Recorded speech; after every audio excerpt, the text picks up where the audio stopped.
नमस्कार मित्रों, मैं वीरेंद्र बिष्ट अपने ब्लॉग में आपको स्वागत करता हूं, नमस्कार करता हूं। आज मैं जाबर तड़ाकताल के बारे में जो रंगीली किवाड़ में लिखा गया है हमारे स्वर्गीय पिताजी इतिहासकार श्री नंदन सिंह बिष्ट द्वारा, तो उसके बारे में बताना चाह रहा था। मैं आया भी था तो मैंने कहा कि थोड़ी सा जब ताल में आए हैं तो सूक्ष्म इसकी जानकारी देने की मैं कोशिश करूँगा। गाड़ी ताल में कोटुड़ा ग्राम व तड़ाक झील के ऊपर के क्षेत्र को हम जाबर कहते हैं।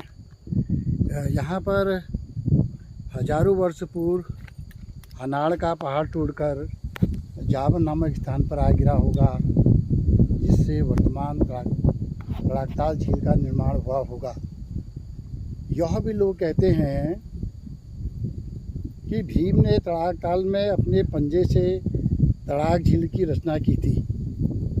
5 अंगुलियों से झील में 5 छिद्र भी किए थे, जहाँ से झील का पानी जाबर के ज़मीन के नीचे से तड़ाक नदी में जाता है। जाबर में नंदा देवी मंदिर का शिलान्यास स्वर्गीय श्री शोभन सिंह कटाई तथा बाद को पूर्ण निर्माण कुबेर सिंह कटाई जी द्वारा समस्त क्षेत्रवासियों से मिलकर किया था। यहाँ के मंदिर का जो परिसर है वो बहुत ही भव्य है, जिसे मैं आपको बाद में दिखाऊंगा। नंदा देवी का मेला जो होता है, ये पूजा भाद्र माह के शुक्ल पक्ष में यहाँ पर बहुत एक मेला लगता है। यहाँ पर नंदाष्टमी को रात्रि का मेला लगता है। तो ये मैंने पहले एक वीडियो बनाई थी। पहले दिन बगड़ी में केले को निमंत्रण दिया जाता है। जाबर नामक स्थान पर नंदाष्टमी का मेला होता है। रात्रि में पूजा अर्चना की जाती है और नगाड़े कठायत गांव से आता है।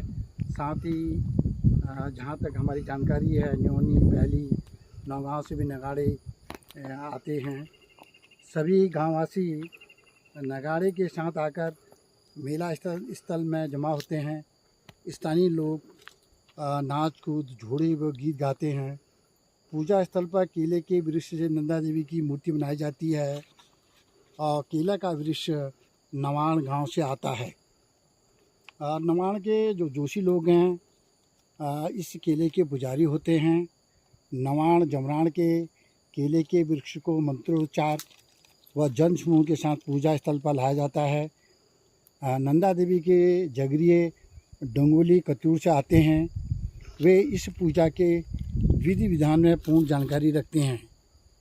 और ये जो जगरिए डोंगोली से पूजा से 2 दिन पहले यहाँ आते हैं और मंदिर में पूजा अर्चना करते हैं। सभी ग्रामों के मुखिया लोगों के घरों पर यह पूजा 1 सप्ताह पूर्व प्रारंभ की जाती है और सभी ग्रामवासी मुखिया के घर पर इकट्ठा होकर देवी जागरण करते हैं और रात्रि के समय गीत गाए जाते हैं। जाबर भगवती माता की कृपा यहाँ के क्षेत्रवासियों के लिए सिद्धि व फलदायी हुई है। हाल के वर्षों में लोगों ने का आकर्षण यहाँ बहुत ज़्यादा हुआ है। भगवती व जाबर मेले के प्रति बड़ा है। रामगंगा नदी नाले का क्षेत्र, जिसमें बगड़ी, असेटी, खेड़ा, पालिंग बाड़ी, दूसरी ओर अमशारी, टेढ़ा गांव, कोटड़ा व तड़ाकताल के गांव हैं, तब से यहाँ के लोगों की आर्थिक समृद्धि बढ़ी है। शिक्षा, स्वास्थ्य, सरकारी नौकरी में यहाँ के युवकों को रोज़गार मिला है। यहाँ के लोगों का जाबर भगवती माता पर अटूट विश्वास व श्रद्धा है।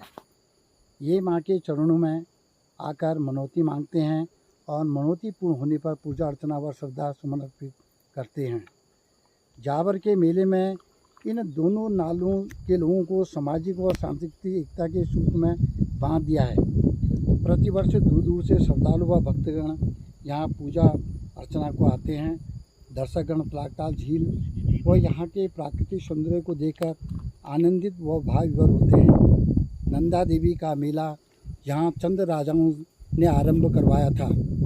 कोटमाई नैनीताल कोटमाई जो हमारे कत्यूर हैं, नैनीताल, काशीपुर और लमड़ा में प्रतिवर्ष नंदा देवी के मेलों को आयोजित किया जाता है। जावर एक पर्यटक स्थल का स्थान ले रहा है। यहाँ पर स्थानीय लोगों ने अनेक देवी देवताओं के मंदिर बनवाए हैं। तो मैं ये आपको इस प्रकार से बता रहा था। आगे को जब मंदिर परिसर में जाएंगे तो आगे की जानकारी आपको देंगे। हमारे ब्लॉग को देखते रहिए। जैसा कि मैं आपको बता रहा था कि जो हमारा ये मंदिर है राजेश्वरी, इसके बारे में मैंने यहाँ पर जो मेला लगता है उसके बारे में आपको विस्तृत जानकारी आपको दी, लेकिन ये मंदिर परिसर नहीं आ पाया था। देखिए कितना भव्य ये मंदिर बन गया है। और रात्रिकालीन जो मेला लगता है ये इसी स्थान पर लगता है। और मैंने इससे पूर्व भी आपको बताया था कि श्री शोभन सिंह कठाई जी के द्वारा मंदिर की नींव रखी गई। और वर्तमान समय में जो व्यवस्थापक हैं श्री कुबेर सिंह कठाई जी कठायत गांव, और उनके जो सहयोगी हैं पूरे क्षेत्र के लोगों ने बहुत बड़ा सहयोग दिया है। बहुत भव्य मेला यहाँ पर लगता है और बहुत ही निर्माण कार्य यहाँ पर हुआ है। लोगों की बहुत बड़ी आस्था है इस मंदिर के प्रति, और मंदिर में की जो कृपा है अपने भक्तजनों पर, वो चाहे देश प्रदेश जहाँ भी हैं बनी रहती है।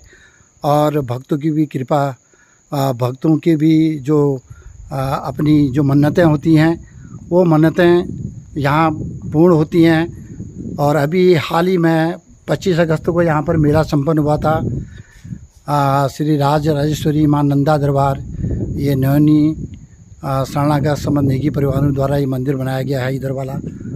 और ये भव्य मंदिर आपको दिखाई दे रहा है। तो मैंने ये मेंशन किया था जो झील आपको दिखाई थी। और देखिए इस प्रकार से ये हमारा यहाँ पर जो मंदिर है ये हनुमान मंदिर, ये बहुत आकर्षक व विशाल मंदिर यहाँ पर बना रखा है, आपको दिखाई दे रहा होगा।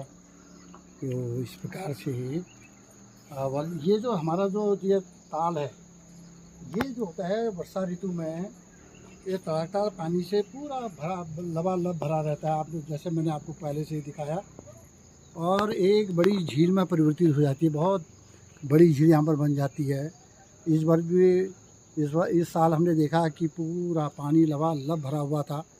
और जिस वर्ष जावर में किसी कारणवश मेला नहीं होता है, जब उस साल ढलान के जो महरे लोग हैं उनके द्वारा पूजा अर्चना की जाती है और मेला संपन्न किया जाता है। अब जावर जो है ये पिकनिक स्थान भी बनने जा रहा है, जिसमें पर्यटक भी है और जिसमें धार्मिक स्थान भी है। यहाँ चौकुटिया से आप बड़े आसानी से आ सकते हैं। मेरे ख्याल से करीब 8 किलोमीटर यहाँ पर पड़ता होगा। यहाँ चौकुटिया से जीप के द्वारा और अपने निजी उसके द्वारा हम इसको यहाँ पहुँच सकते हैं। जावर को ये पर्यटक स्थल में विकसित करने की आज आवश्यकता है। बहुत से जनप्रतिनिधि, विशेषकर तलाकताल क्षेत्र के निवासी इसमें लगे हुए भी हैं। और तलाकताल झील इसका अगर निर्माण यहाँ पर बनवाया जाता है तो जिससे ये बहुउद्देशीय एक आपका बांध बनेगा, जिसमें आपका मत्स्य पालन हो गया, नौका विहार हो गया, सिंचाई हो गया, वह पीने के पानी की यहाँ पूरी आपूर्ति हो सकती है। यही नहीं बल्कि पूरे 2-3 जो हमारे विकासखंड हैं नदी के, और उनको भी यहाँ से पर्याप्त पानी मिल सकता है। जहाँ तक पर्यटन को बढ़ावा तो इसमें मिलेगा ही, और तलाकताल आने वाले वर्षों में नैनीताल का स्वरूप ले लेगा। ऐसा अगर ये बनता है तो बहुत ही सुंदर ये जो आपका ये जो झील है बहुत ही सुंदर लगेगी। जहाँ यह क्षेत्र पर्यटन नगरी बनेगी, वहीं यहाँ के लोगों की आर्थिक समृद्धि व खुशहाली में भी वृद्धि होगी। तो और यहाँ से अगर मोटर मार्ग से यह क्षेत्र चौकुटिया से गरुड़ तक जुड़ जाएगा, और गरुड़ से रामनगर की दूरी लगभग 50 किलोमीटर कम हो जाएगी। जिसके लिए प्रयास किए जा रहे हैं कि एक तो हमारा आगे पहली से कुकुचिना तक की जो सड़क है, तो वहाँ जो कुकुचिना है, आपा पांडुखोली है, दुनागरी है वो नज़दीक हो जाएगा। और दूसरा, इसके झील के निर्माण होने से और अगर गरुड़बाड़ी से अगर सड़क का निर्माण हो जाता है तो ये स्थान बहुत ही बढ़िया और सुंदर हो सकता है। इसके प्रयास भी जनप्रतिनिधि और जागरूक लोग कर रहे हैं। तो मित्रों, मेरी जानकारी तक और रंगीली किवाड़ में जो लिखा गया था और जो मेरे को थोड़ी स्मृति थी, उसी आधार पर मैंने आपको बताने की कोशिश की। तो ज़रूर इस ब्लॉग में कमेंट कीजिए और अपना सानिध्य बनाए रखिए। जय भारत, जय उत्तराखंड, नमस्कार, पहला।